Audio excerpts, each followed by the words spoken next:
OTT, prime వీడియోస్‌లో movies, web series చూసే వాళ్ళ సంఖ్య రోజు రోజుకి ఎక్కువవుతుంది.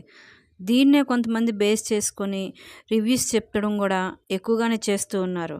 కానీ రివ్యూస్‌లో ఏదో ఒక నెగెటివ్ పాయింట్‌ని పట్టుకొని దాన్ని పెద్దది చేసి దాని చుట్టే తిప్పి వాటిని నెగెటివ్ చేసే ప్రయత్నం గూడా చేస్తున్నారు. దీన్నే చూసిన ఆడియన్స్ చాలామంది ఆ వెబ్ సీరీస్‌ని గానీ, ఆ మూవీస్‌ని గానీ ప్రైమ్ వీడియోస్‌లో చూసేటప్పుడు అదే ఒపీనియన్‌తో చూస్తూ ఆదరించటం లేదు. అలాంటి కోవకే చెందుతుంది అనిపిస్తుంది 'ఉప్పు కప్పు రంబు' అనే వెబ్ సీరీస్. నిజానికి ఇది చాలా బావుంది. కాన్సెప్ట్ కూడా కొత్తగా ఉంది. ఎక్కడా కూడా ఆచార వ్యవహారాలను గానీ, సాంప్రదాయాలను గానీ కించపరిచే విధంగా ఎక్కడా కనిపించలేదు. కానీ శ్మశానం చుట్టూ కామెడీ చేశారు అంటూ చాలామంది దీన్ని నెగెటివ్ చేసే ప్రయత్నం చేశారు. ఇదే వెబ్ సీరీసు ఏ స్టార్ కిడ్డో, ఏ స్టారో లేదంటే ప్రమోట్ చేసుకోగలిగే డబ్బులిచ్చే స్థాయిలో ఉన్న వ్యక్తులు చేసుంటే ఖచ్చితంగా దీన్ని హైలైట్ చేసే ప్రయత్నం చేసును. కానీ వర్ధమాన నటులు చేయటం వల్ల పీఆర్ బ్యాచ్ లేకపోవడం వల్ల దీన్ని నెగెటివ్ చేసే ప్రయత్నం చేశారా అని అనిపిస్తది మనకి ఇది చూసినప్పుడు. ఇక దీని గురించి చెప్పుకుంటే ఇది సుమారు 2 గంటల 14 నిమిషాల నిడివి ఉన్న వెబ్ సీరీస్.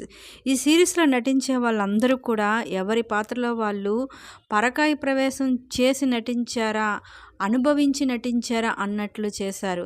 హద్దులు మీరి ఒక్క లైన్ కూడా హద్దు మీరి అంటే ఓవర్ యాక్షన్ చేయడం కానీ, నటనకు తగ్గట్టు నటించలేదన్నట్టు గానీ మనకి ఎక్కడా కూడా అనిపించదు. ఈ సీరీస్‌లో కథానాయకుడిగా నటించి, కాటికాపరి చిన్నాగా నటించిన సుహాస్ యొక్క నటనైతే ఇంకా చాలా అద్భుతంగా అనిపించింది. ఈయనకు తల్లిగా తాళూరి రామేశ్వరి గారు నటించారు. వీరిద్దరి స్క్రీన్ షేరింగ్ కూడా చాలా అద్భుతంగా ఉంది.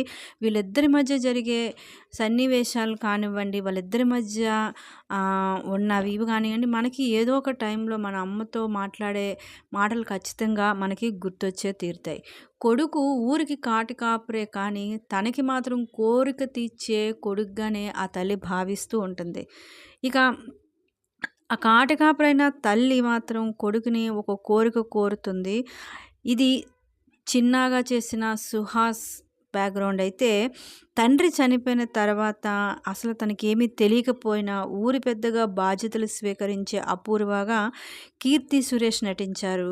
తండ్రి అంత్యక్రియలు ప్రమాణ స్వీకారం చేసేటప్పుడు చేసే కామెడీ ఫస్ట్‌లో మనకి ఒక 10 నిమిషాలు చిరాకు తెప్పించినా, తరువాత కాపరిగా చిన్న అడిగిన ఒక ప్రశ్నే ఊరికి పెద్ద సమస్యగా మారి, ఆ సమస్యను ఎలా పరిష్కరించడం అనే ప్రయత్నంలో తనకి తెలియకుండానే నాయకత్వ లక్షణాలను పెంచుకుని ఊరందరి ప్రేమాభిమానాలు ఎలా పొందిందో ఈ సీరీస్‌లో మనకి చెప్పే ప్రయత్నం చేశారు.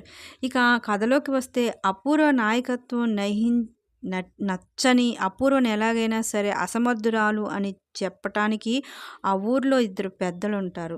తను అసమర్థురాలుగా నిరూపించటానికి వాళ్ళు చేసే ప్రయత్నాలు చాలా ఎక్కువగా ఉంటాయి. అలా నిరూపించి వాళ్ళు ఊరు పెద్దగా ప్రమాణ స్వీకారం చేయాలని తనకి అనేకమైన సమస్యలు తెచ్చిపెడుతూ ఉంటారు. మనకి ఈ సీరీస్ చూస్తున్నప్పుడు మనకి గనుక పల్లెటూరు బ్యాక్‌గ్రౌండ్ తెలిసి ఉంటే పాత జ్ఞాపకాలు ఖచ్చితంగా గుర్తొస్తాయి. పట్టణాల్లో జరిగే రాజకీయాల కంటే కూడా ఈ పల్లెటూరులో జరిగే రాజకీయాలు చాలా డిఫరెంట్‌గా ఉంటాయి. ఆచారాలు, సాంప్రదాయాలు, దాయాదులు గొడవలు, పొలంగొట్లు గొడవలు అంటూ ఒక్కో ఊరికి ఒక్కొక్క సుదీర్ఘమైన సమస్యలంటూ ఉంటాయి. అలాగే 3 ఊర్లకి ఉత్తరాన చిట్టి జైపురం అనే ఒక ఊరుంటుంది. దానికి కూడా ఒక ఆచారం ఉంది. అదేంటంటే కొన్ని వందల సంవత్సరాల క్రితం వానలు లేక కరువుతో ప్రజలు అల్లాడిపోతూ ఉన్నప్పుడు ఒక స్వామీజీ చెప్పిన సలహా మేరకు ఊరికి ఉత్తరాన శ్మశాన వాటికను ఏర్పాటు చేసి దహనానికి బదులుగా చనిపోయిన వారిని గొయ్యి తీసి పూడుస్తూ ఉంటారు.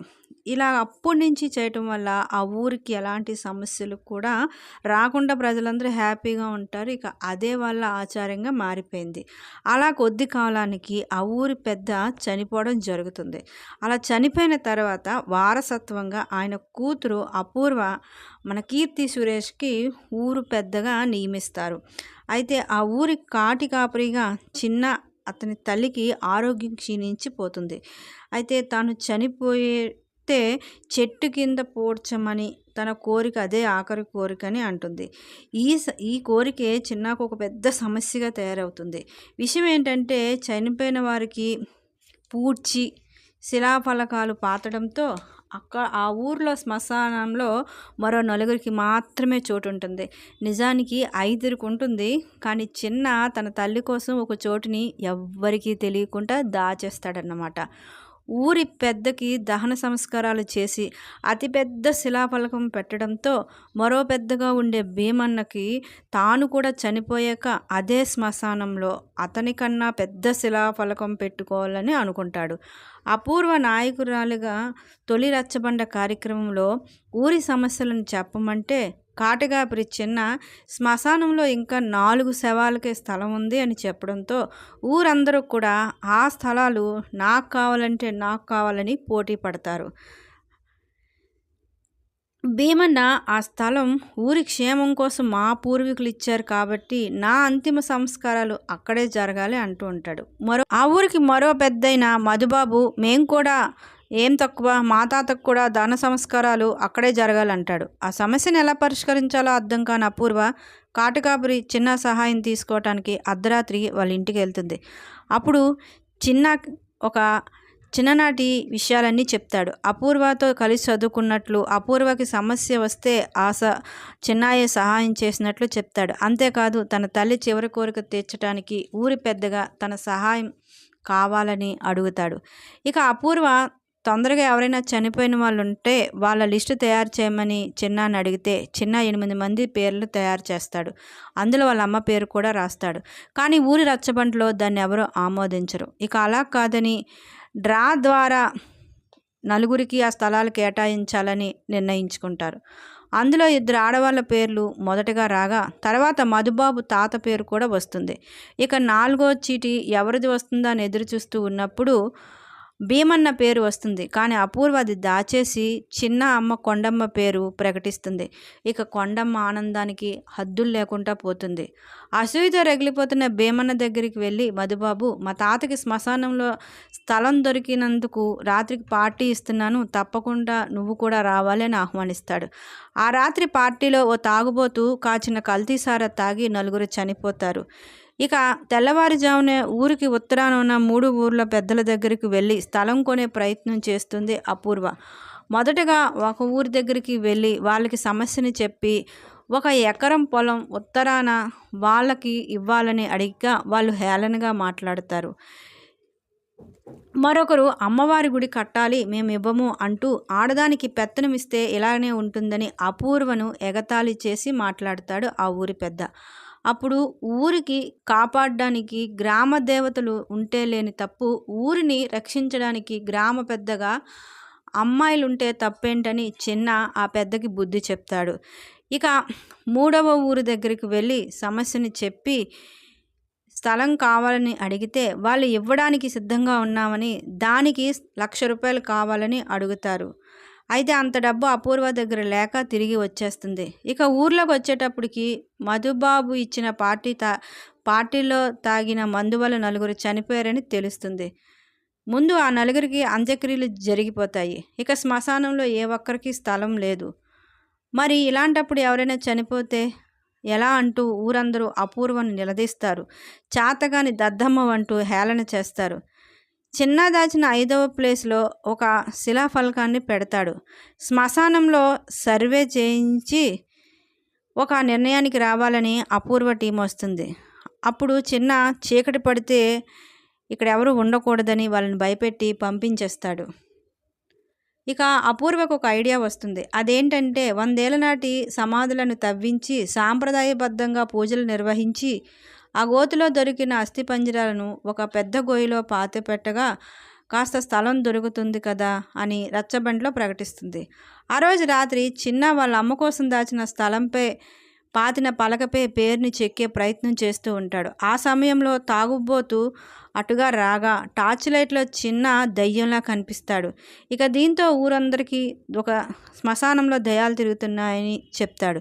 దీంతో శ్మశానంలో పాత సమాధులను తవ్వాలని ఆలోచన రావటం వల్లే ఆత్మలు లెగిసి ఊర్లోకి వస్తున్నాయని, అది ఊరికే మంచిది కాదని, చిట్టి జైపురం ఊరి నియమావళి బుక్లో ఇది దోషంగా పరిగణించబడుతుందని ఆ ఊరి పూజారి చెప్తాడు.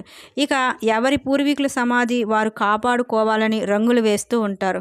అలా చిన్న వాళ్ళ అమ్మ కోసం ఉంచిన స్థలానికి నీలం రంగు వేస్తాడు. భీమన్న పూర్వీకుల సమాధిపై వారే ఊరి పెద్దలని తెలుస్తుంది. ఇక వారసత్వంగా న్యాయంగా తానే ఊరి పెద్దని కావాలని అపూర్వ కుటుంబం మోసం చేసిందని ఊరందరి ముందు భీమన్న చెప్పి ఊరి పెద్దగా ప్రమాణం స్వీకారం చేస్తాడు. అందరూ సమాధులకు రంగులు వేయడంతో చిన్న కూడా వాళ్ళ అమ్మ సమాధికి మధుబాబు వేసిన బ్లూ కలర్ రంగుని వేస్తాడు.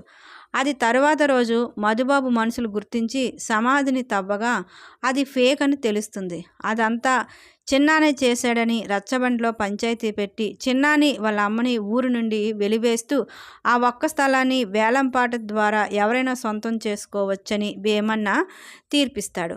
భీమన్న ప్లాన్ ఏంటంటే వేలంపాటలో తానే ఆ స్థలాన్ని సొంతం చేసుకోవచ్చని. అదే సమయంలో చిన్న వాళ్ళ అమ్మ చనిపోతుంది, కానీ పూడ్చడానికి స్థలం ఉండదు. అందుకే బాధతో వాళ్ళ అమ్మ బాడీపై పాడవకుండా చిన్నప్పుడు వాళ్ళ అమ్మ చెప్పినట్లు ఆకుపసర్లు పోస్తాడు. వేలంపాట మొదలవుతుంది. ముందు భీమన్న మధుబాబుల మధ్య పోటీ ఉన్న మధుబాబు తర్వాత తప్పుకుంటాడు. కానీ ఊర్లో వాళ్ళు భీమన్న మీద పోటీకి వస్తారు. అలా ₹1,00,000 వరకు భీమన్న ఆ స్థలాన్ని పాడి దక్కించుకుంటాడు. ఆ ₹1,00,000 ప్లాన్ ఏంటంటే అపూర్వ స్థలం కొందామని పక్క ఊరికి వెళ్తే వాళ్ళు ₹1,00,000 అడిగారు కదా. అది ఎందుకంటే ₹1,00,000తో వాళ్ళ ఊర్లో ప్రసూతి హాస్పిటల్ కట్టుకోవడం కోసం, వాళ్ళు చనిపోయిన వారిని పాతిపెట్టడం కోసం స్థలం అడిగితే పుట్టబోయేవారు చనిపోకుండా హాస్పిటల్ కట్టడానికి మేము ₹1,00,000 అడుగుతున్నాం అని వాళ్ళు అడుగుతారు. కానీ అంత డబ్బు ఆ ఊర్లో ఎవరి దగ్గర లేదు, భీమన్న దగ్గర మాత్రమే ఉంది. భీమన్న దగ్గర ఉంది కాబట్టి అలా సమాధిపై రాయించి ఊరి పెద్దని చేస్తుంది అపూర్వ. ఇక ఇదంతా తెలియని భీమన్న అపూర్వ చేతిలో ఓడిపోతాడు. ఇక అలా ఊరి సమస్యను తీర్చడంతో పాటు చిన్న తల్లి కోరికను కూడా అపూర్వ ఊరి పెద్దగా తీర్చుతుంది. ఇలా స్టార్టింగ్లో పరిణితి లేని అమాయకంగా ప్రమాణ స్వీకారం చేసిన అపూర్వ, ఊరి ప్రజలు ఆమోదించని అపూర్వ అంత పెద్ద సమస్యను తీరుస్తూ తన్ని తను మార్చుకొని నాయకురాలుగా ఆ ఊరి ప్రజలతో గుర్తింపబడుతుంది. ఈ సిరీస్ చూసినప్పుడు నాకేమర్థమైందంటే ఆడవాళ్ళ నాయకత్వాన్ని అంగీకరించని గ్రామాలు ఎప్పటికీ ఉన్నాయి. అలాంటి వాళ్ళకి తెలియచెప్పడానికి దర్శకుడు ఏదో ఒక సమస్యను తీసుకోవాలి కాబట్టి ఈ సమస్యను తీసుకున్నట్లు అనిపించింది. సిరీస్ అయితే చాలా బాగుంది. చూసిన వాళ్ళకి ఏమనిపించిందో కామెంట్ చేయండి. చూడకపోతే చూసే ప్రయత్నం చేయండి. విన్న వాళ్ళందరికీ ధన్యవాదాలు.